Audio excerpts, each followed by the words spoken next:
रहमतुल्लाहि व बरकातुहू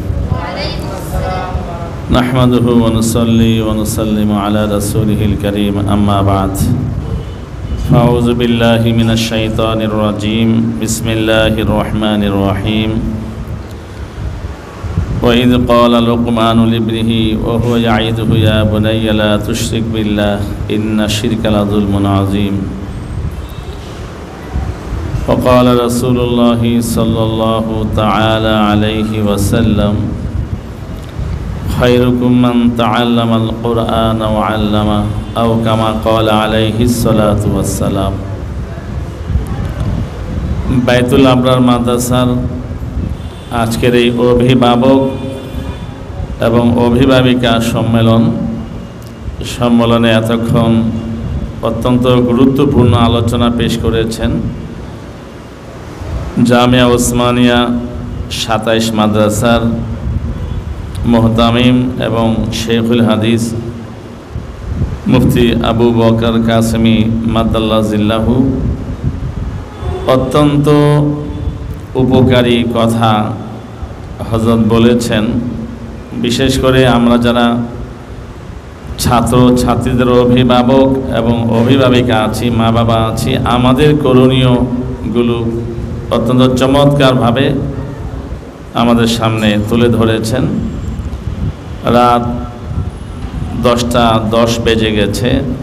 আমরা সবাই কর্মজীবী মানুষ, কর্ম থেকে আজকের অনুষ্ঠানে অংশগ্রহণ করেছি, আবার এখন গিয়ে বিশ্রাম করব। তো এই জন্য আর বড় করে নতুন করে কোনো আলোচনার প্রয়োজন নেই। হুজুর সবগুলো বিষয়ে বলেছেন। সেই বিষয়গুলোর সারাংশ আমি আপনাদের সামনে বলি ইনশাআল্লাহ, মোনাজাতে যাব। প্রথম যে বিষয়টি সেটা হলো যে আমাদের সকলকে নেক নিয়ত করতে হবে। নেক নিয়ত। সন্তানকে আমরা মাদ্রাসায় দিয়েছি কেন? এই জন্য দিয়েছি যে আমার সন্তান ইলমে দ্বীন অর্জন করে তার খালিক মালিক আল্লাহকে চিনবে, সে রাসূলকে চিনবে, দ্বীন ধর্ম শরীয়তকে জানবে এবং সেই তার জানা তার সেই জ্ঞান অনুযায়ী আমল করে নিজেকেও আল্লাহ সন্তোষভাজন বানাবে এবং সেই এলেম পরিবারের, সমাজে, দেশে, রাষ্ট্রে, বিশ্বময় প্রচার প্রসার করে সেই দ্বীন ইসলামকে দুনিয়াতে জিন্দা রাখার একজন সৈনিক হিসাবে ভূমিকা রাখবে। এরকম নিয়ত হতে হবে আমাদের সবার। এটা একটা অনেক বড় নিয়ত। এই নিয়ত যদি আপনি করেন আর আপনার ছেলে আপনার মেয়ে যদি আলেম হয়ে যায়, হাফেজ হয়ে যায়, আলেমা হয়ে যায়, হাফেজা হয়ে যায়, তাহলে আপনি বিশাল অকল্পনীয় পুরস্কার পাবেন ইনশাআল্লাহ। আর যদি তার তাকদীরে হাফেজ আলেম হওয়া না থাকে, নাও হয়, কিন্তু আপনি আপনার নিয়ত গুণে সওয়াব পেয়ে যাবেন। কিন্তু যদি নিয়ত আমাদের এমন হয়, যেটা বর্তমানে হচ্ছে, যে টেলিভিশনে কিংবা ফেসবুকে কিংবা ইউটিউবে আমরা দেখলাম যে একজনের ছেলে সে বিশ্বে অনেক বড় প্রতিযোগিতায় ভালো অবস্থান করেছে, যার কারণে সে লক্ষ লক্ষ টাকা পুরস্কার পেয়েছে, সারা দুনিয়া তার নাম নিচ্ছে, সারা দুনিয়াতে সে ভাইরাল।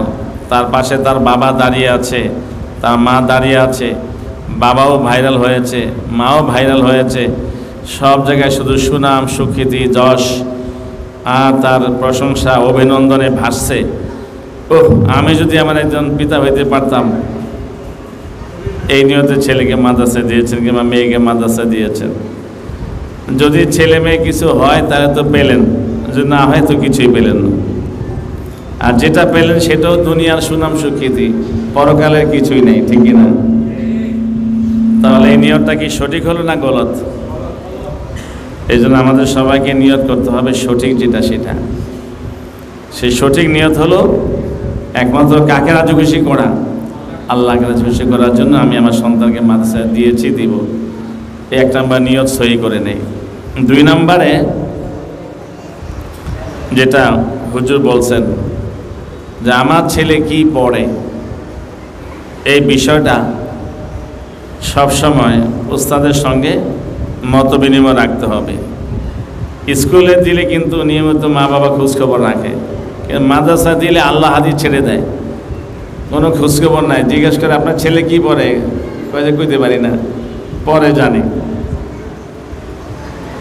এমনটা যেন না হয়, বরং প্রতিনিয়ত এরকম অভিভাবক সম্মেলনে আসবেন, মাসে মাসে আসবেন, সপ্তাহে আসবেন। যে ওস্তাদ পড়ায় সে ওস্তাদের সঙ্গে মত বিনিময় করবেন যে আমার ছেলের কী অবস্থা, মেয়ের কী অবস্থা, কতটুকু পারে কতটুকু পারে না, কিছু পরামর্শ নিয়ে সেই মোতাবেক সন্তানের পিছনে মেহনত করবেন। তাহলে ইনশাআল্লাহ একদিকে ওস্তাদের মেহনত, অপরদিকে আপনি বাবা মায়ের মেহনত, এই 2 মেহনত যেন একত্রিত হবে। আর সেই মেহনতের প্রেরণায় অনুপ্রাণিত হয়ে বাচ্চাও মেহনত করবে, তখন ইনশাআল্লাহ বাচ্চা চমকে যাবে ইনশাআল্লাহ। 3 নম্বর বিষয় হলো যেটা হুজুর বলেছেন, আলেমদের প্রতি, ওস্তাদের প্রতি খুব সম্মান শ্রদ্ধা রাখতে হবে। কথায় আচরণে কোনোদিন যেন এই ভাব আমার আপনার থেকে প্রকাশ না পায় যে আমি পয়সা দিয়ে পড়াই। আচ্ছা, হুজুর যে আলিফ পড়ায়, আপনি আলিফের দাম দিতে পারবেন? কে পারবেন আলিফের দাম দিতে? এলেমের কোনো মূল্যায়ন কোনো মানুষের পক্ষে সম্ভব না, ঠিক কিনা? আর সেটা যদি ধর্মীয় এলেম হয় তো কথাই নেই। সারা পৃথিবী একদিকে এক পাল্লায় আর আলিফ এক পাল্লায়, দাম কার বেশি হবে? কাজে আপনি কি দিবেন? এই 3,000, 5,000, 10,000 টাকা দিয়ে আপনি আলিফ কিনে ফেলছেন, ওস্তাদে আলিফের বিনিময় দিয়ে ফেলছেন, নাউজুবিল্লাহ, কোনোদিন পারা যাবে না। এই জন্য সব সময় ওস্তাদের প্রতি, আলেমের প্রতি সম্মান এবং শ্রদ্ধাশীল থাকবো ইনশাআল্লাহ। তাহলে আপনার দিলের এই সম্মান শ্রদ্ধাবোধ দেখে আল্লাহ আপনার সন্তানের জন্য উচ্চতর মর্যাদার ফায়সালা করবে। আমাদের বুজুর্গ ওলামায়ে কেরাম বলেন, কেউ যদি তার বাড়িতে হাফেজ চায়, আলেম চায়, তার বংশে হাফেজ আলেম চায়, তাহলে তার জন্য প্রথম শর্ত এটা যে হাফেজ আলেমদেরকে দিল থেকে ইজ্জত করতে হবে, হাফেজ আলেমদের দিল থেকে মহাব্বত করতে হবে। তাহলে গিয়ে তার ঘরে, তার কোলে আল্লাহ তাআলা হাফেজ আলেম দান করবেন। এই জন্য এই কাজটা আমরা করবো ইনশাআল্লাহ। এরপরে 4 নম্বর কাজ যেটা, সেটা হলো এই প্রতিষ্ঠানে আমার ছেলে মেয়ে পড়ে, কাজে এই প্রতিষ্ঠান শুধু প্রতিষ্ঠান যিনি দিয়েছেন তার না, আমিও এই প্রতিষ্ঠানের একজন অংশীদার, ঠিক কিনা? কাজে প্রতিষ্ঠানের ভালো মন্দ, সুখে দুঃখে আমাকে পাশে থাকতে হবে।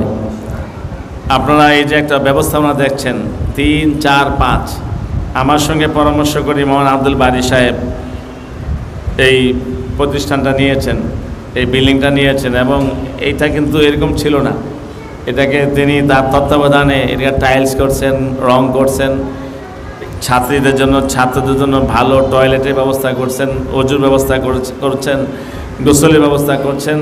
এভাবে একটা সুন্দর পরিবেশ এখানে হয়েছে কিনা? এই ধরনের পরিবেশ কিন্তু খুব কম প্রতিষ্ঠানে পাওয়া যাচ্ছে। বাসা বাড়িতে প্রতিষ্ঠান, এই ছোট ছোট রুম, এক রুম থেকে আরেক রুম, আড়াল, আলো বাতাসের অভাব, সুন্দর করে বসতে পারে না বাচ্চারা, পড়বে কিভাবে? পর্দা পুশিদা মেনটেন হয় না, অনেক রকমের ঝামেলা। কিন্তু আলহামদুলিল্লাহ মোহাম্মদ আব্দুল বারী সাহেব এই 3, 4, 5 অনেক বড় হিম্মত আর সাহস নিয়ে আমাদের উৎসাহে তিনি এই এত বড় রিস্ক, এত বড় ঝুঁকি নিয়েছেন। কাজেই আপনাদেরকে তার পাশে থেকে তাকে সাহস যোগাইতে হবে ইনশাআল্লাহ, তাহলে তিনি ধরে রাখতে পারবেন।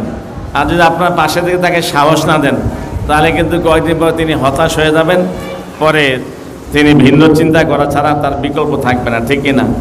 এই জন্য সবাই পাশে থাকবো তো ইনশাআল্লাহ। আব্দুল বারী সাহেব সব বিষয়ে আমার সাথে পরামর্শ করেন। এর মধ্যে একটা পরামর্শ করেছেন, সেটা হলো যে হুজুর বাচ্চার বাবাদেরকে, গার্জিয়ানদেরকে আধা ঘন্টা পড়াবে। সেটাও কি, সেটাও শুক্রবার, যেহেতু সবাই কর্মজীবী মানুষ, অন্যদিন পারলে ভালো, আর শুক্রবার ছুটির দিন তো ছুটির দিনে সকালে ব্যস্ততা থাকবে আপনাদের, দুপুরে জুমার নামাজ ব্যস্ততা থাকবে জুমার দিন, বিকালবেলা যখন আপনাদের আড্ডা দেওয়ার সময়, ঘোরাফেরা করার সময়, ঠিক ওই সময়টা থেকে আপনারা আধা ঘন্টা 1 ঘন্টার সময় বের করে মাদ্রাসা আসবেন। বিকাল 4টায় কিংবা 5টায় আসবেন। আসলে ওই সময় আপনাদের পুরুষদের জন্য অফিস কক্ষে, মা বোনদের জন্য মা বোনদের জায়গায়, আমাদের শিক্ষক পুরুষ শিক্ষক আপনাদের পুরুষদেরকে, আর আমাদের মহিলা শিক্ষিকা মহিলাদেরকে। এই শুক্রবার মাসের 4টা-5টা শুক্রবার হবে। এই শুক্রবার আপনাদেরকে 1-2টা ছোড়া, 1-2টা দোয়া, 1-2টা মাসালা এভাবে শিখাবে। তো যদি 4-5 শুক্রবারে আপনি 4টা সূরা শিখেন, এভাবে 2 মাস 3 মাসে আপনার 8-10টা সূরা হবে কি হবে না? তাহলে এমন একটা উদ্যোগ যে মাদ্রাসা নিয়েছেন, উন্মুক্ত ইসলামী শিক্ষা কেন্দ্র, মা বোনদের জন্য, ভাই বাবাদের জন্য ফরজাইন দিন এবং কোরআন শিক্ষা কোর্স, এবং সেটা সপ্তাহে 1 দিন ক্লাস, শুধু শুক্রবার। সময়টা হচ্ছে বিকাল 4টা থেকে 6টা। রাজি আছেন ইনশাআল্লাহ? কারা কারা আসবেন দেখি, নিয়ত করেন, সাচ্চা পাক্কা নিয়ত করেন, আল্লাহ কবুল করুক। এটা ইনশাআল্লাহ আজকে 5 তারিখ, আগামীকাল শুক্রবার 6 তারিখ। এই 6 তারিখ থেকে এই মাস থেকে শুরু হবে। আপনারা দেখছেন লিফলেট লাগানো হয়েছে এবং এটার প্রচার প্রসার চলতেছে। তাহলে ইনশাআল্লাহ কালকে থেকে আমরা উদ্বোধন করবো ইনশাআল্লাহ। বিকাল 4টায় আমরা চলে আসব এবং আপনাদের সুবিধা মতো পড়বেন। আধা ঘন্টা যদি সবাই পরামর্শ করেন, আধা ঘন্টা পরে ছুটি, যদি 1 ঘন্টা পরে 1 ঘন্টা পরে ছুটি, যদি 40 মিনিট পরে ছুটি। আধা ঘন্টা দিতে পারবেন না, হয়তো 20 মিনিট দিব, 20 মিনিটেই পড়বেন। কিন্তু তারপরও আমরা যদি প্রতি সপ্তাহে 1 দিন 20 মিনিটের জন্য আসি, আধা ঘন্টার জন্য আসি, তাহলে ইনশাআল্লাহ এভাবে প্রতি মাসে আমাদের 1-2টা 1.5টা সূরা আমাদের ঠিক হবে। 6 মাস 9 মাস 1 বছর যদি এভাবে আমি আসা যাওয়া করি, ইনশাআল্লাহ আমার কোরআন শুদ্ধতা, আমার ফরজাইন দিন এই পরিমাণে হবে, যেই পরিমাণ হলে ইনশাআল্লাহ আমার নামাজ শুদ্ধ হবে, আমার আমল ইবাদত শুদ্ধ হবে, আমার ঈমান আমল শুদ্ধ হবে ইনশাআল্লাহ। আল্লাহ তাআলা এই উদ্যোগকে কবুল করুন ইনশাআল্লাহ। তো মা বোনরাও চলে আসবেন, আমাদের ভাইয়েরাও চলে আসবেন। আল্লাহ তাআলা তৌফিক দান করেন। আল্লাহুম্মা আমিন। আল্লাহুম্মা আনতাস সালাম ওয়া মিনকাস সালাম, তাবারাকতা ইয়া যাল জালালি ওয়াল ইকরাম। রব্বানা যালামনা আনফুসানা ওয়া ইল্লাম তাগফির লানা ওয়া তারহামনা লানাকুনান্না মিনাল খাসিরিন। আয় আল্লাহ রহমান রহিম, আমরা গুনাহগার বান্দারা বান্দিরা একত্রিত হয়ে, আয় আল্লাহ আমাদের সন্তানের জীবন কিভাবে গড়বে, আমাদের সন্তানরা কিভাবে মুসলমান থাকবে, মুসলমান হবে, আমাদের সন্তানরা কিভাবে ইসলামের উপর আয় আল্লাহ প্রতিষ্ঠিত থাকবে, ইসলামকে নিয়ে চলতে পারবে, সেই সমস্ত উচ্চতর ফিকির এবং আলোচনা এবং মুযাকারা করে তোমার শাহে দোয়া হাত তুলেছে মাহবুদ। দয়া করে মেহেরবানি করে আমাদের সকলের আবদাকে কবুল ফরমাও, আমাদের সকলের দোয়াকে আল্লাহ তুমি কবুল ফরমাও, আমাদের নেক নিয়তকে আল্লাহ তুমি কবুল ফরমাও, আমাদের প্রত্যেকের সন্তানদেরকে আল্লাহ তুমি দ্বীনের জন্য কবুল ফরমাও, তাদের সিনাকে কোরআনের হেফজের জন্য কবুল ফরমাও। আয় আল্লাহ তাদের জিন্দেগি ইসলামের জন্য কবুল ফরমাও। আয় আল্লাহ তাদেরকে হাফিজ আলিমা হওয়া তৌফিক দিয়ে দাও। আয় আল্লাহ তাদেরকে দ্বীনের মুবাল্লিগ, দ্বীনের মুজাহিদ হিসাবে কবুল ফরমাও, কোরআন সুন্নাহর সৈনিক হিসাবে কবুল ফরমাও। আমাদের মৃত্যুর পরে যেন আমাদের সন্তানরা আমাদের জন্য রব্বির হামহুমা কামা রব্বায়ানি সগীরা বলে দোয়া করতে পারে, সেই যোগ্যতা তাদেরকে নসিব ফরমাও।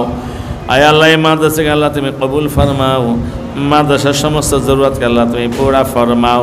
আমরা যারা মাদ্রাসার সহযোগিতার আশ্বাস দিয়েছি, আয় আল্লাহ ওয়াদা দিয়েছি মাদ্রাসায় ফ্যান দিব, ফ্যান কিনে দেওয়ার জন্য টাকা দিব, আমাদের সবার নেক নিয়তকে আল্লাহ তুমি কবুল ফরমাও। আয় আল্লাহ দানকারীদের মাতা পিতাকে আল্লাহ তুমি মাফ করে দাও, তাদের সন্তানদেরকে আল্লাহ তুমি হাফেজা আলিমা হওয়া তৌফিক দিয়া দাও। দানের বিনিময়ে মুসিবত দূর হয়, আয় আল্লাহ তাদের পরিবারকে সব রকমের বালা মুসিবত বিপর্যয় থেকে আল্লাহ তুমি সুরক্ষা নসিব ফরমাও। আয় আল্লাহ এই মাদ্রাসাকে আল্লাহ তুমি কবুল ফরমাও, মাদ্রাসার মুহতামিম সাহেবের আব্বা আম্মাকে আল্লাহ তুমি কবুল ফরমাও। আয় আল্লাহ তাদের ভাই বারাদার চাচা জ্যাঠা সকলকে কবুল ফরমাও। তাদের স্টাফ সহকর্মী সহ শিক্ষকদেরকে আল্লাহ তুমি কবুল ফরমাও। আয় আল্লাহ প্রত্যেকে আল্লাহ তুমি ইখলাসের সঙ্গে হিম্মতের সঙ্গে মেহনত করার তৌফিক দিয়ে দাও। এই মাদ্রাসাকে এলাকাবাসী দিলের মধ্যে আস্থা এতেমাদ পয়দা করে দাও। সবাই যেন আস্থার সঙ্গে তাদের বাচ্চাকে মাদ্রাসা দিতে পারে সেই তৌফিক দিয়ে দাও। মাদ্রাসা কর্তৃপক্ষকে আদর্শ শিক্ষা দিয়ে বাচ্চাগুলোকে আদর্শবান চরিত্রবান করে গড়ে তোলবার তৌফিক দিয়ে দাও। আয় আল্লাহ মাদ্রাসার সমস্ত হাজত জরুরতকে পুরা ফরমাও। ছাত্রছাত্রীর সংখ্যা তুমি বৃদ্ধি করে দাও। সমস্ত পেরেশানিয়া থেকে আল্লাহ তুমি হেফাজত ফরমাও। রব্বানা তাকাব্বাল মিন্না ইন্নাকা আনতাস সামিউল আলিম ওয়া তুব আলাইনা ইন্নাকা আনতাত তাওয়াবুর রহিম। সুবহান রাব্বিকা রাব্বিল ইজ্জাতি আম্মা ইয়াসিফুন ওয়া সালামুন আলাল মুরসালিন ওয়াল হামদুলিল্লাহি রাব্বিল আলামিন। আলহামদুলিল্লাহ।